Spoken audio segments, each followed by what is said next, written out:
When I first suspected Sarah, I told myself I was just being paranoid. We had been together for over a decade, married for 15 years, and I trusted her implicitly.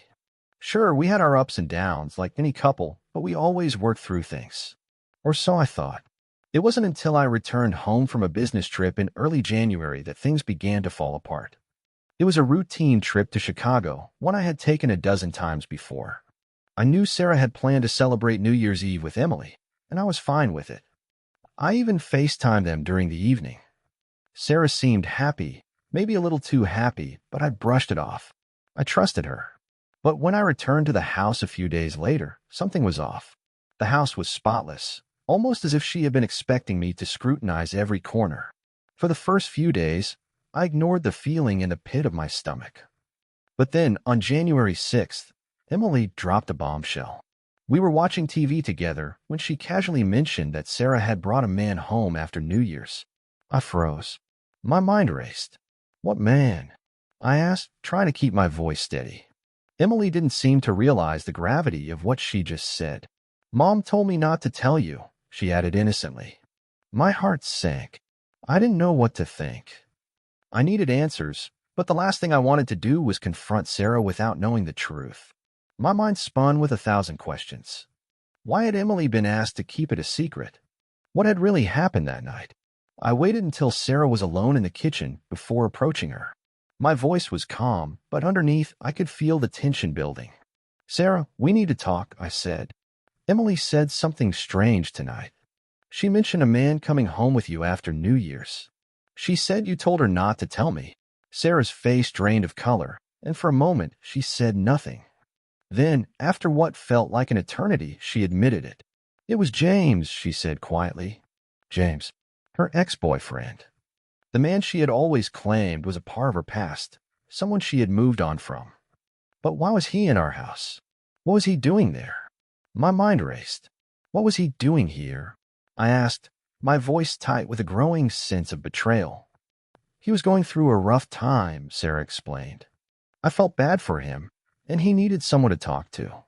He came over for a couple of hours, but something didn't add up. I could feel it in my gut. If it was just a harmless visit, why had Emily been told to keep it a secret? And why hadn't Sarah mentioned this to me when I got home? I needed more information.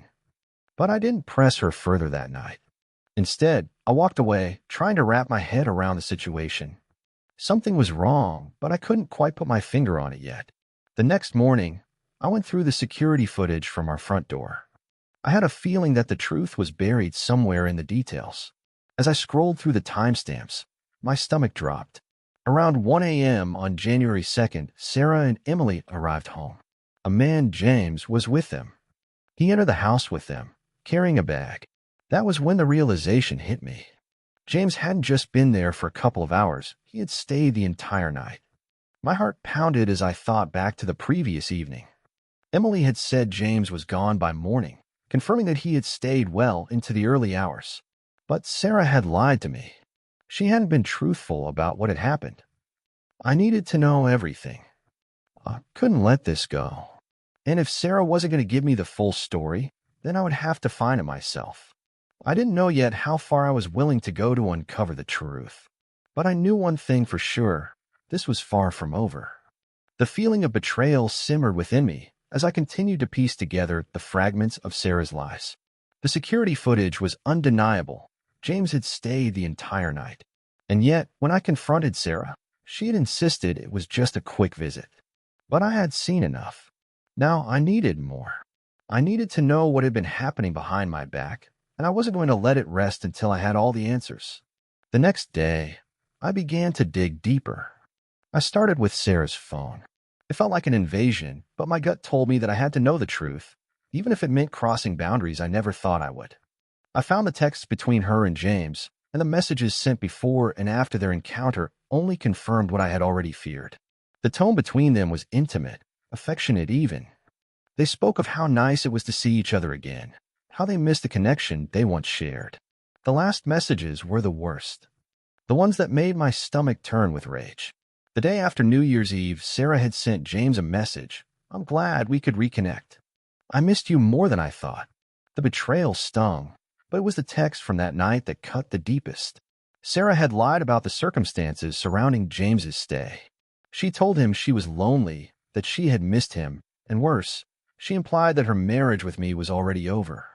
It was as though she had been preparing to rewrite our history before even giving me a chance to see the cracks in our relationship. I couldn't ignore the fact that Emily had been dragged into this web of deceit. Sarah had asked her to keep quiet, to lie to me. It was an instinct to protect her, but it was also a stark reminder of how far Sarah had fallen. She had involved our daughter in her betrayal. That was the final straw for me. I decided it was time to confront her again, but this time I wasn't going to be calm or measured. I had enough proof now. I had seen the texts. I had seen the security footage. I had all the pieces of this sick puzzle, and I was going to make sure Sarah couldn't deny the truth. The confrontation wasn't easy. I waited until Sarah was in the living room, fiddling with her phone, likely unaware of how much I already knew. I walked in, a sense of coldness settling over me. This time, there would be no room for excuses. "Sarah," I said, my voice steady, though my heart was pounding. She looked up, startled, as if she sensed the storm coming. I held up my phone and played the security footage from that night. She tried to protest, to defend herself, but her words faltered when she saw the proof. "You told me it was just for a couple of hours," I said, my voice dripping with disbelief. "But you lied. You let him stay the night in our house. In my house. What the hell were you thinking?" Her face turned pale, and I could see the guilt flooding her. She opened her mouth to say something, but I wasn't interested in her words anymore. The damage had already been done. "You lied to me, Sarah," I continued, my voice rising with every word. "You lied to me, and worse, you lied to Emily. You made her keep secrets from me, and for what? Because you couldn't be honest with me about what was happening in our marriage." She shook her head, her eyes filled with tears, but her tears did nothing to change the truth. "It wasn't like that, Ryan.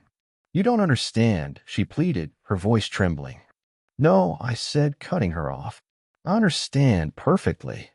You didn't care about me or this family. You were willing to tear everything down for a few stolen moments with him. I deserve better than that." Sarah collapsed into a chair, sobbing uncontrollably.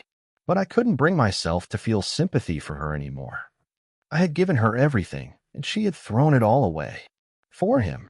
For James. As the days passed, the confrontation lingered in my mind. The anger didn't go away, but it began to shift. I realized that I couldn't stay in this marriage, not after everything Sarah had done. I had already started the process. The lawyer's office was a cold reminder of the decision I had to make, but I wasn't second-guessing it anymore. I wanted out, but Sarah wasn't giving up so easily. She begged me to reconsider, to try therapy, to fix what we had. She even said she was willing to cut off all contact with James if it meant saving our marriage. But the damage was already done. I couldn't pretend everything was okay. The trust had been shattered beyond repair. I didn't know what to do about Emily yet. She had already been hurt by this. She had seen the cracks in our marriage before I did, and now she was stuck in the middle. She didn't deserve this, but I had to make sure she knew the truth without burdening her with the weight of my decisions. And then, just as I thought I had everything under control, something else hit me like a ton of bricks. A message from Sarah's phone. "I'm sorry, Ryan. I've messed everything up. I can't go on like this. But I need you to know. I miss you. I still love you. Please don't give up on us." The words taunted me, leaving me with a sense of emptiness. Was I ready to let go of everything we had built? Was I strong enough to walk away for good, knowing that Sarah still wanted me? I didn't have the answers yet, but I knew one thing for certain. This marriage couldn't be saved. The trust was gone. The betrayal had left a scar that would never heal. I had to face the fact that sometimes love wasn't enough to keep something together. Sometimes you had to let go. And that's exactly what I was going to do. But before I could take that final step, one more thing awaited me. A conversation that would change everything. The days after the confrontation were a blur. Sarah continued to plead, to apologize, to promise that she could change. But her words were like whispers against the crashing waves of my anger and hurt. I no longer recognized the woman I had spent 15 years of my life with. It wasn't just the infidelity. It was the lies. The deception. The way she had pulled me into her web of secrets and manipulated the truth for so long. I had given everything to this marriage, but what had she given me in return? Lies. Every time I saw her, I felt like I was drowning in the weight of it all. She still cried for me, her face streaked with tears, but those tears didn't bring back the trust that had been torn apart. They didn't fix the months of hidden messages and secret meetings. They didn't erase the sting of betrayal. Yet, despite all that, a part of me couldn't escape the question that lingered in the back of my mind. Could I forgive her? Could I ever look at her the same way again? I had spent years building a life with Sarah, creating memories and dreams for our future, only for it to come crashing down with the realization that none of it had been real. The question haunted me, and it was one I couldn't answer easily. I kept myself busy. Work, meetings, anything to keep my mind from dwelling on what had happened. But I knew I couldn't keep running from the inevitable. I needed to make a decision. The more I thought about it, the clearer it became. I couldn't stay in a marriage where trust was gone. The foundation was cracked beyond repair. It wasn't just the affair. It was everything that came with it. The lies, the broken promises, the betrayal of everything we had built together. It was too much. I had already spoken to my lawyer. Divorce proceedings were set in motion. But the hardest part still awaited me, telling Emily. I couldn't protect her from the truth forever. She had already seen enough. But how do you explain to your child that the life she thought she knew is falling apart? How do you tell her that her mother, the woman who raised her, had betrayed not only me, but the very foundation of our family? That afternoon, when I knew Sarah had gone to run errands, I found Emily in her room, sitting on her bed and flipping through a notebook. The house felt quieter than usual, too quiet, and the weight of what I was about to do pressed heavily on me. "Hey, kiddo," I said, forcing a smile as I walked in. She looked up, her face lighting up when she saw me, but there was something in her eyes that told me she already knew something was wrong. "Can we talk for a minute?" "Sure, Dad," Emily replied, setting her notebook aside. Her voice was steady, but I could tell she was nervous. I sat down next to her on the bed, and for a moment we just sat there in silence. I had never been good at having these types of conversations, but I had to be strong for her. You know how sometimes grown-ups go through tough times? I began, trying to keep my voice as calm as possible. She nodded slowly, her eyes wide, waiting for me to continue. "Well, your mom and I have been having some tough times lately. We've been trying to work through things, but sometimes people make choices that hurt others." She stared at me, confusion clouding her face. "What do you mean, Dad?" I took a deep breath, feeling the weight of the words I had to say. "Emily, I need you to know that this isn't your fault. But your mom, she made some choices that hurt me. She's been seeing someone else, and I can't pretend that everything is okay anymore." Her eyes widened as the words sank in. "Mom did that," she whispered, her voice breaking with disbelief. I nodded, unable to hide the pain in my eyes. "I'm sorry you had to find out this way, sweetheart," I continued, my voice thick with emotion. "But I want you to know that I will always love you, no matter what happens. This isn't about you. This is between your mom and me." Emily stayed silent for a long time, processing what I had just told her. Her face crumpled as the realization hit her, and before I could say anything else, she buried her face in her hands and began to cry. I pulled her into my arms, holding her tightly as she sobbed. My heart broke for her. This wasn't the childhood I had promised her. She didn't deserve to see her parents fall apart. "I don't want you and Mom to fight," she choked out between sobs. "I don't want things to change. Why does everything have to change?" I didn't have an answer. I wanted to tell her that everything would be okay, that we could go back to the way things were. But I couldn't lie to her. I couldn't promise her that things would magically get better. "I know, baby. I know it's hard. But sometimes people make mistakes, and we have to figure out how to move forward," I said softly, brushing her hair from her face. She clung to me as though she was afraid I would slip away from her, and for a moment, I couldn't help but wonder if I was the one who had failed her the most. I had been so focused on my own hurt, on the pain Sarah had caused me, that I had forgotten about the impact this would have on my daughter. I had to be strong for her, to protect her from the fallout as much as I could. "I love you, Emily," I whispered, "and I always will. No matter what happens with your mom, I'm not going anywhere. We'll get through this together." She nodded, though her tears didn't stop. "I love you too, Dad." As I held her, I realized just how much this would change our lives. Sarah's betrayal wasn't just something that affected me. It had shattered the foundation of our family, and now Emily had to face the consequences of that. I couldn't change what had happened, but I could help Emily navigate the road ahead. I could be there for her every step of the way. But despite the pain, I knew one thing for certain. I couldn't stay in a marriage built on lies. No matter how hard it was, I had to do what was best for me and for Emily. The divorce was inevitable. And once it was final, I would move forward, no matter how difficult it seemed. The hardest part was over, the truth was out, and now we had to figure out how to rebuild our lives from the rubble. But one thing was clear. I was done with the lies, and I would do whatever it took to protect my daughter and rebuild the trust one had lost. The weeks following that conversation with Emily felt like an endless storm. Each day was filled with moments of tension and heartache, and yet, despite the whirlwind of emotions, I knew that life had to go on. I focused on what I could control: my daughter, my work, my home. But the shadows of betrayal loomed over me like a dark cloud, a reminder of how everything had been shattered. The divorce proceedings moved forward, and with each passing day, it became more real. There was no turning back now. I had prepared myself for the inevitable, but the finality of it still left me hollow. It was a feeling I hadn't anticipated, the emptiness of knowing that a chapter of my life was over, and that the person I thought I knew so well was no longer the same. Sarah and I didn't speak much after that night. She tried to talk to me, of course, apologizing over and over, begging for a second chance. She even promised to go to therapy to change. But there was something in her eyes, something that told me she was only fighting for herself, not for us. Her apologies felt empty, like words rehearsed over and over in an attempt to fix something that couldn't be fixed. I saw her once more in person when we met to discuss the details of the divorce. She looked different, worn down by the weight of what had happened, but I felt nothing. No anger, no sympathy, just a numb emptiness that had replaced everything I once felt for her. "We can't go on like this," I said, my voice steady but cold. "You betrayed me, Sarah. You hurt me in ways I can never forget. I'm not going to pretend that everything will be okay, because it won't." She nodded, her eyes filled with tears. "I know. I'm messed up. I'm so sorry, Ryan.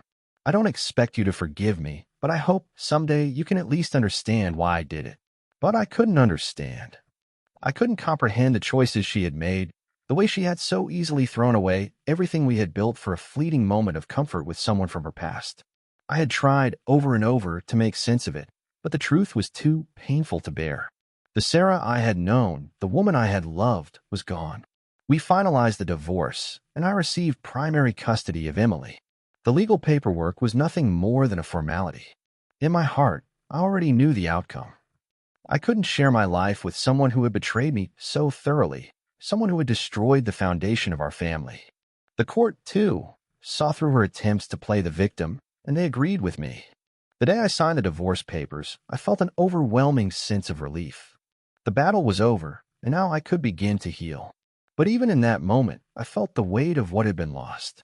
Not just the marriage, but the family we had been, the life we had dreamed of, now shattered beyond repair. Sarah moved out, taking only the bare essentials. It was a strange, cold process, like watching a stranger walk out of your life with no intention of ever coming back. Emily didn't understand the full scope of what was happening, but I could tell she was upset. She missed her mother, even though she knew what had happened. But she also knew that I would never let her go through this alone. "I'm sorry, sweetheart," I said to Emily one night as she sat on the couch beside me, her eyes swollen from crying. "This is hard for you, and I know it's hard for me too. But no matter what, I'll always be here for you. We'll get through this together." She looked up at me, her big brown eyes filled with so many questions, so many emotions she couldn't articulate. "Do you still love Mommy?" she asked softly. The question hit me like a punch to the gut. It was the one thing I hadn't expected her to ask, the one thing I wasn't ready to answer.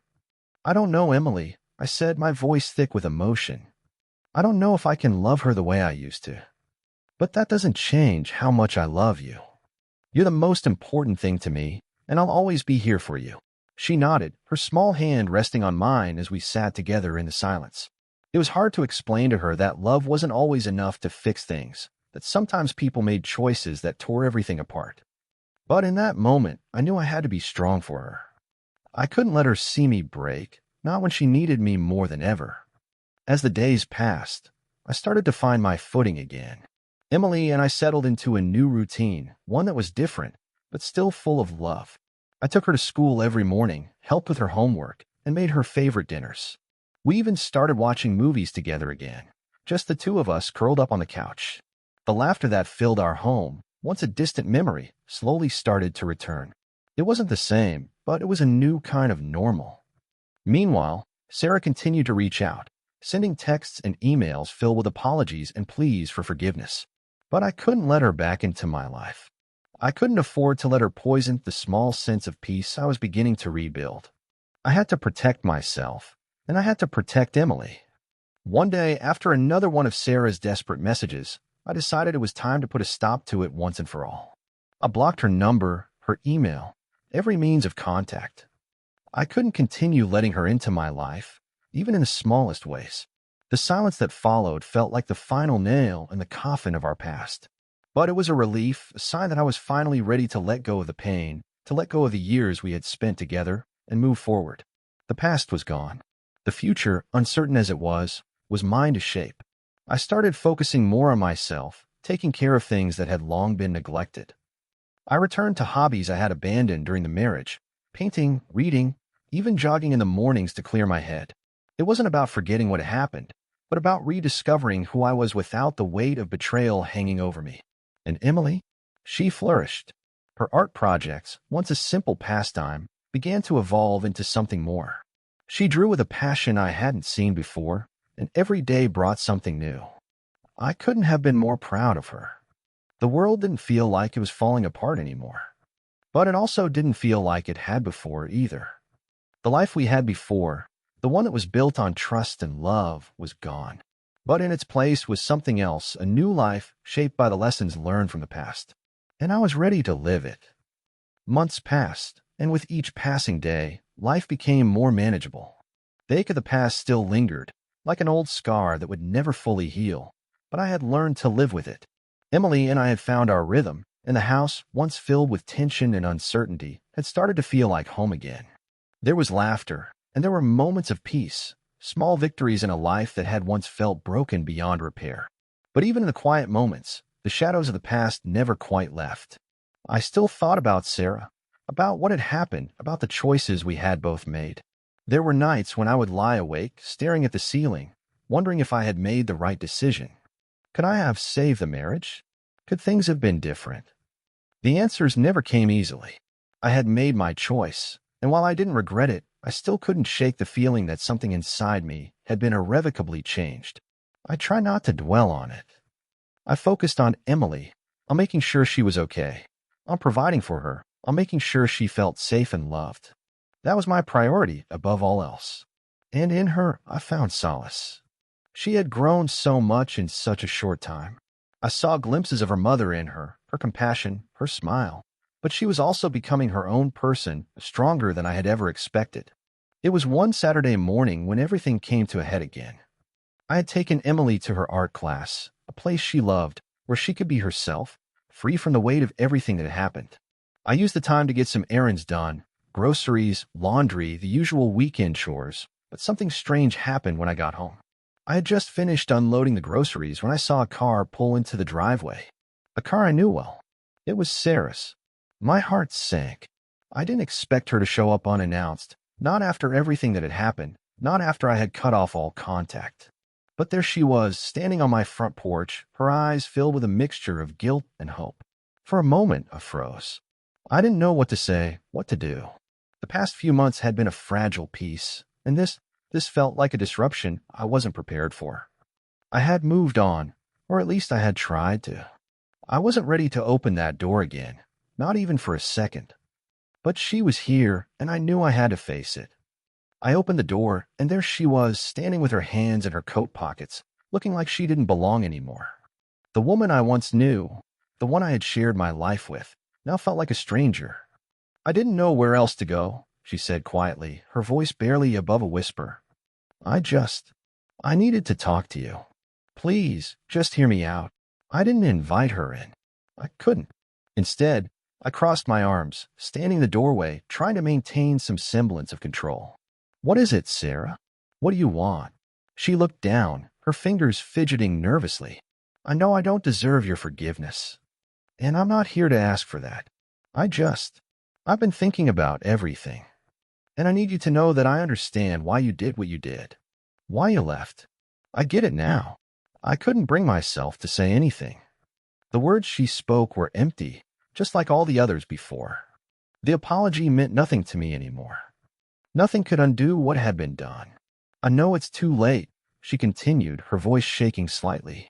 But I just want you to know that I've changed. I'm different now. I can't take back what I did, but I'm working on myself. I've been to therapy. I'm trying to figure out how to be a better person. I don't expect anything from you. I just needed to say it. I couldn't look at her. The emotions were too raw, too complicated.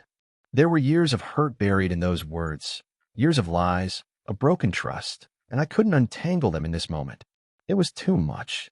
I had spent months trying to move on, and now she was standing here, pulling me back into a past that was better left behind. I'm glad you're working on yourself, I said, my voice cold, detached. But this doesn't change anything between us. We're done, Sarah. It's over. You made your choices. I made mine, and I'm not going to keep reopening old wounds. She flinched, but there was no apology left in her expression. It was just resignation now. She knew I wasn't going to take her back. She knew I wasn't going to forgive her.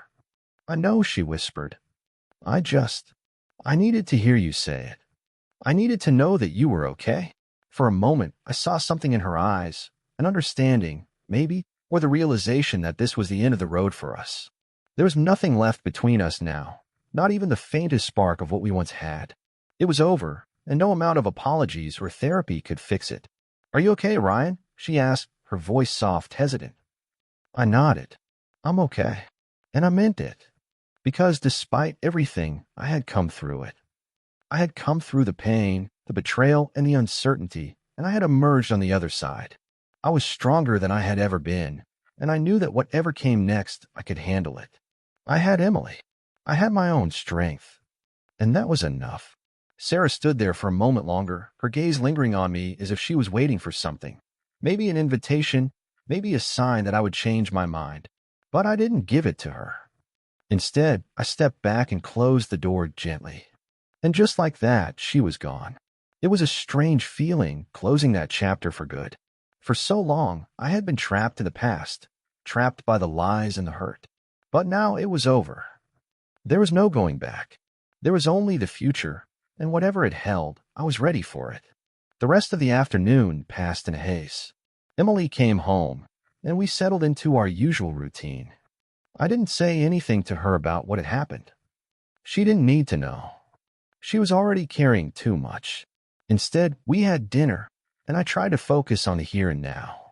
The sound of her laughter, the way she smiled when she told me about her day, the way we had finally found a semblance of peace, these were the things that mattered now. And as the night wore on, I realized something. I didn't need Sarah's closure. I didn't need her forgiveness or her approval or her presence in my life. I had everything I needed right here with Emily, with my own journey, and with the future that lay ahead. It was time to move on. For good. The weeks after Sarah's visit passed in a blur.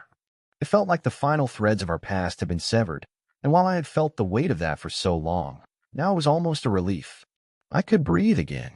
The tension that had been hanging over me like a storm cloud for so long had finally dissipated, and for the first time in months, I could see a glimmer of light on the horizon. But even in the stillness, life was unpredictable. Emily was adjusting, finding her new rhythm without her mother in the house.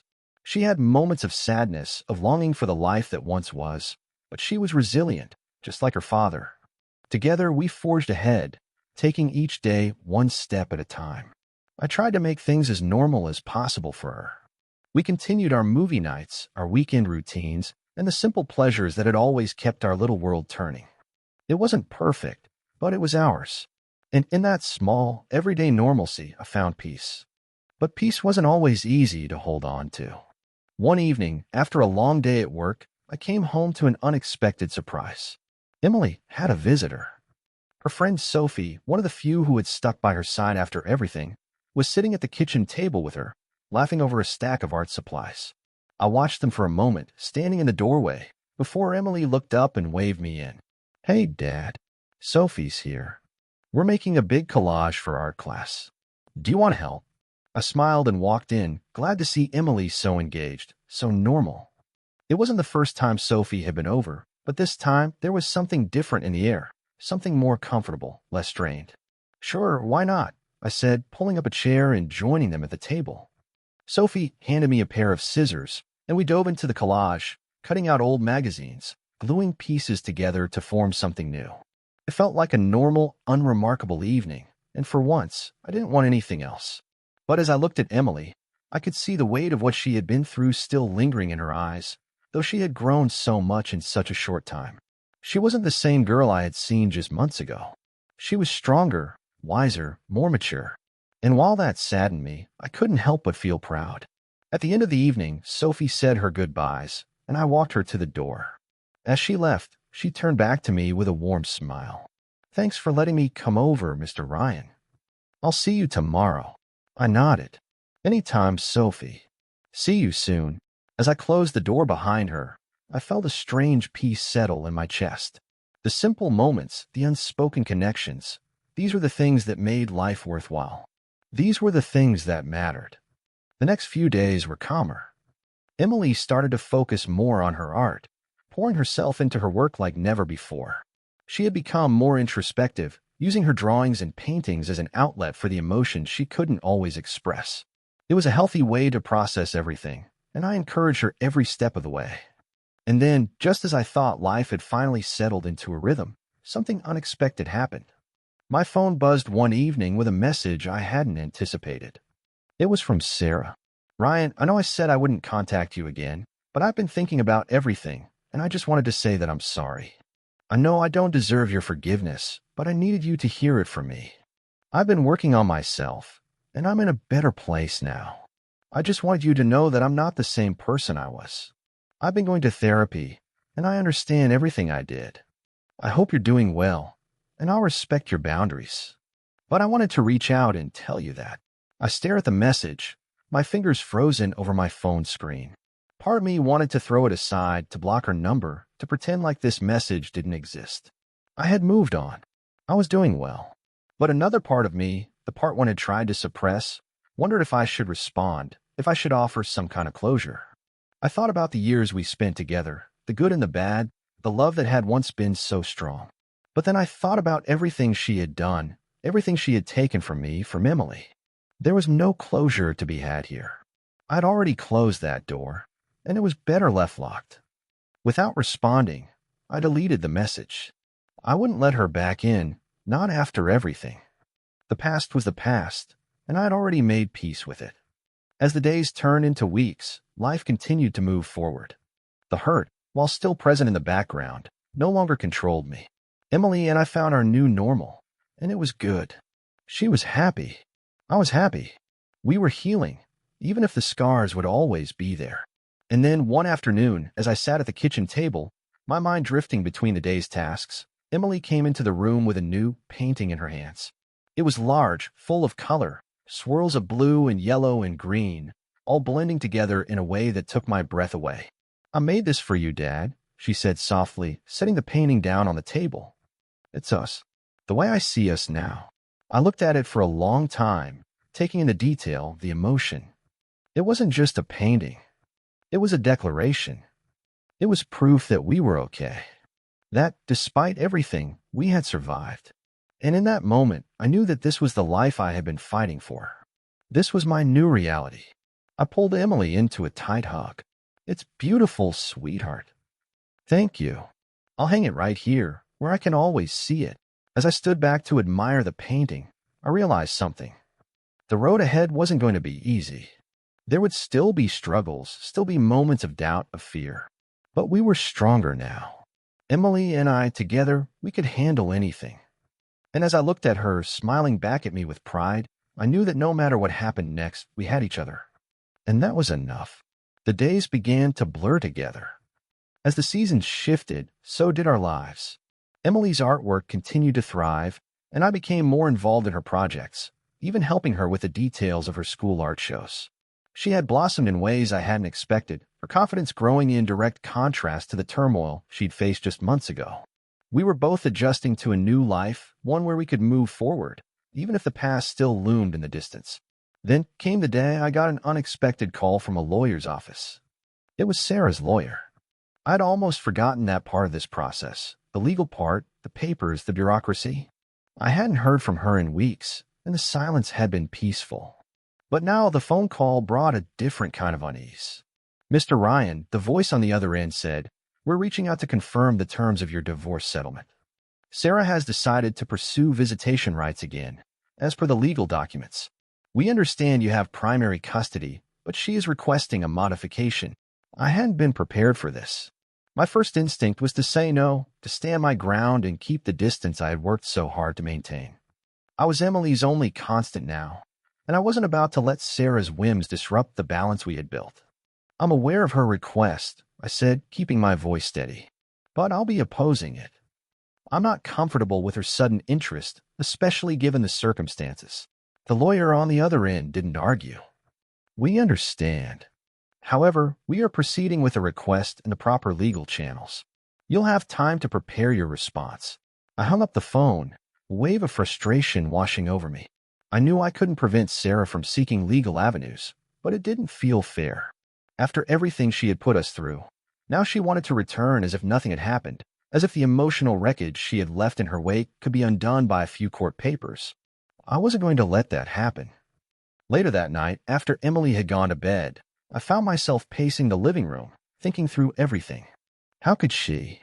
After all this time, after everything that had happened, now she was trying to rewrite the story, to erase her own mistakes? I was angry, yes, but there was something else too, an unsettling sense of dread. But I wouldn't let that take over. I had been through worse, and I had come out stronger. This too, I could handle. I just had to stay focused on what really mattered, on Emily, on keeping her life as stable as possible. Whatever Sarah's lawyer had planned, I was ready to fight for what was right. The next few weeks were a blur of legal paperwork and tense conversations with my lawyer. The proceedings were slow but methodical, and I found myself leaning into the familiar rhythm of paperwork and deadlines. I had done this before, years ago when we first signed our marriage license, when everything seemed so certain. Now, it felt like I was revisiting an old life, one that no longer fit. Sarah's request for visitation had caused a stir, but it also felt like an inevitable part of the process. In the eyes of the law, she was still Emily's mother. But in my heart, the damage had been done. I couldn't trust her to be a stable presence in Emily's life, not after what had happened. There were moments when Emily's sadness crept in. She was older now, and more perceptive than I had realized. She could feel the strain between Sarah and me, and though I never said anything negative about her mother, I could see the weight of it in her eyes. "Dad," she asked one night after dinner, "is Mom really going to be part of my life again?" The question hit me hard. It was one I had been expecting, but it still felt like a gut punch. I wanted to shield her from the complexities of the situation, but she deserved honesty. "I don't know, sweetie," I said softly, brushing her hair back from her face. "But whatever happens, you and I are going to be okay. I'll always be here for you." She nodded, though I could see the uncertainty in her eyes. I hated that she had to feel this way, that she had to wrestle with a broken home when it wasn't her fault. But as much as I wished I could take it all away, I knew I had to be strong for both of us. We had to rebuild brick by brick, and that was what I was committed to doing. The following day, I received a letter from Sarah's lawyer. It was an official request for mediation, an attempt to resolve our differences outside of court. I sighed, throwing it on the kitchen table as I poured myself a cup of coffee. Mediation, at least, would keep things civil. But it was hard to shake the feeling that Sarah was playing a game one I wasn't interested in participating in. I had to make a decision. Should I try to compromise, keep things peaceful for Emily's sake? Or should I dig in my heels and fight to keep Sarah out of our lives for good? The day of the mediation came sooner than I expected. I had spent the previous night stewing over the paperwork, weighing the options, but when the day arrived, all I felt was a heavy sense of dread. I didn't want to do this. I didn't want to sit across from Sarah, to listen to her plead her case as if we were still the same people we had been when we first met. Emily had gone to school that morning, unaware of what was happening. I didn't want to burden her with any more uncertainty. Not today. At the mediation office, I sat in a sterile, well-lit room, facing a lawyer from Sarah's side. The tension was palpable, like a weight pressing down on me. When Sarah walked in, I kept my expression neutral, though it was hard not to feel a flash of bitterness when I saw her. She still looked the same, though there was something different in her posture, maybe a reflection of her own internal struggle, or perhaps just guilt. I couldn't tell. "Ryan," she said softly as she sat down across from me. She didn't look at me directly, but instead kept her eyes on the mediator. I nodded, not trusting myself to speak. I wasn't sure I could keep my voice steady. The mediator, a woman in her 40s with a calm, professional demeanor, glanced between us. "Let's get started, shall we?" she asked, her tone polite but firm. The next few hours were a blur. The mediator tried to keep the conversation neutral, focused on Emily and her well-being. Sarah presented her case, how she had been working on herself, how she was in a better place, and how she wanted to be involved in Emily's life again. She talked about therapy, about the changes she had made, but her words fell flat. I didn't speak much at first. I let her talk. But when it came time for me to respond, I found my voice. "Sarah," I said, my voice steady, "I'm not against you being in Emily's life, but I'm not going to let you disrupt the stability we've worked so hard to build. You walked away when it was convenient for you. You made your choices, and those choices hurt Emily. I'm not going to let her go through that again." There was a silence in the room after my words. Sarah's expression flickered, a mix of regret and frustration crossing her face. But I wasn't about to back down. Not anymore. The mediator nodded slowly, trying to steer the conversation back to compromise.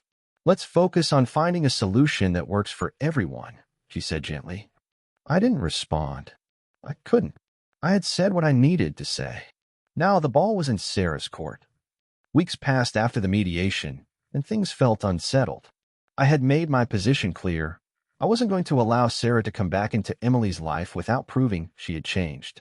But I knew the legal process wasn't over. She would continue fighting, pushing for her rights as Emily's mother. And I would keep fighting back, not out of spite, but out of necessity. Emily needed stability, and I would do whatever it took to ensure she had that. During this time, Emily and I spent more time together.